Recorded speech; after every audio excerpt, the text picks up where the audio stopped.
President, Vice President of the United States of America, Kamala Harris.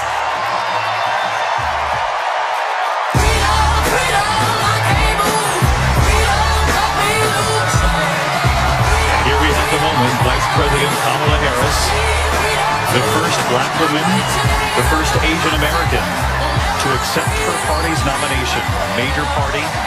So not too long ago, they were celebrating. They saw what they thought was a weakness, rushed to declare their victory. They were salivating. But time is filled with swift transition, and an act of true patriotism has put us all in a different position, and now they're desperate. Their backward plan for America is threatened. You see, they want to take us back to a time when hate was a noose around America's neck and too many of us were choking. They're trying to regain their oppressive reign, but things are changing. A new day is dawning. Blinded eyes are being opened. The captives are being set free. The spirit of hope is contagious like yawning. Good news is getting around to the poor. Joy is spreading. Justice is rising and the oppressed are declaring, we're not going back. Those who've been excluded, labeled as other and treated like nothing are starting to feel like they belong in America, starting to feel like they matter to America. Because they do. And now they feel it. Listen, we own this energy and they can't steal it. They can't stop it. They can't suppress it. They can't contest it. And it's blowing their minds. It's got them colorblind. All this blue's got them seeing red, despising brown and attacking black. They're spreading all kinds of lies about our sister's past. They're so petty, they even condemn her laugh. Now they say she slept her way to the top. Well, that just makes me laugh because you don't get where Kamala Harris is by sleeping.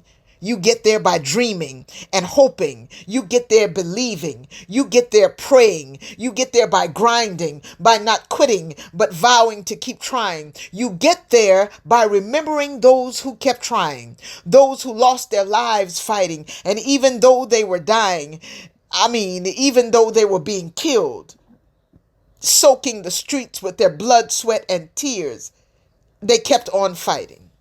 They were sprayed with hoses and bitten by dogs, but they kept on marching, kept on resisting, kept on praying, kept on insisting. Ain't gonna let nobody turn me around. Yeah, you get there by remembering that, by refusing to go back, by finding the strength and courage to fight for freedom and justice for all, especially when you're fighting against those who are only committed to the desires and demands of only the ones who look like, live like, think like, believe like, earn like, hate like, lie like them. Those who say they love America, but they're only concerned about the needs of certain Americans. And they called her too liberal. Why? Because she cares too much about people? Or because she fights so hard for their freedoms? Because she recognizes that there is equity in our diversity and she has the audacity to fight for inclusion? Or because she's not willing to allow the American dream to become just an illusion? She's too liberal because she knows that we all have God-given rights and it is for those that she fights? Or is it because freedom is not just what she says, it's what she embodies? Or is it because she fights for women's rights to do what they choose with their bodies? Is it because she wants all of us to be able to take care of our families, to feed and clothe, educate and protect ourselves and our children if we have them? Or because she doesn't think we're of any less value if we don't have them? Too liberal? Because she's fighting so that no one ever has to choose between buying groceries and buying medicine? Because she's fighting for access to quality, affordable housing, quality, affordable childcare, quality, affordable healthcare, fighting for the right to dream and to believe and to pursue what makes us happy, because she's fighting for a decent wage so we don't live in poverty. She wants you to keep more of what you earn, so she's fighting to lower taxes, but that's too liberal. It's too much compassion, too much hope, too much like right. You see, it goes against their American way. They need us to stay in our place. They have to maintain their self-proclaimed superiority.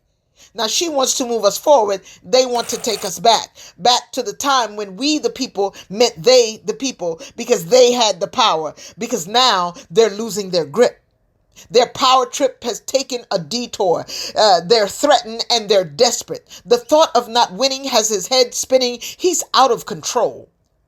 He's feeling the walls up against his back. So he increases his lies and he's ramping up his attacks.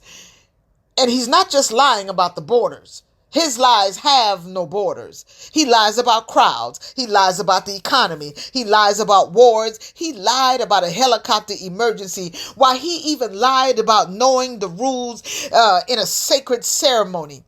But let's not get distracted by red herrings and cat tricks, by name calling and racial slurs and labels that simply don't fit. All of these lies are just an attempt to pull the wool over our eyes. They want to take our mind off of Project 2025 while they disrupt, dismantle, and disenfranchise. They are roaring liars who aim to steal our joy, kill our dreams, and destroy the hope of America. Now, they're making their list and purging them twice. They're behind closed doors being naughty and counting on us to be nice, but we need to watch and pray and fight.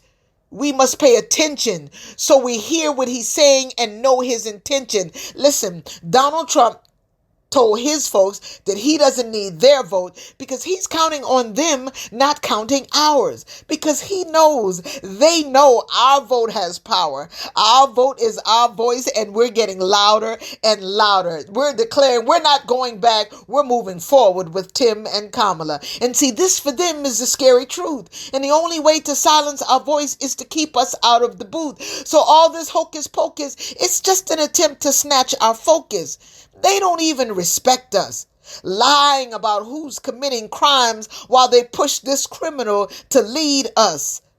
So all the name calling, the racial blaming, the culture shaming, just scare tactics designed to divide us. Because if they can divide us, then they can deny us that which we can only achieve if we're united. These are lies designed to cast doubt on who Kamala Harris is and who she is not. Well, let me help you.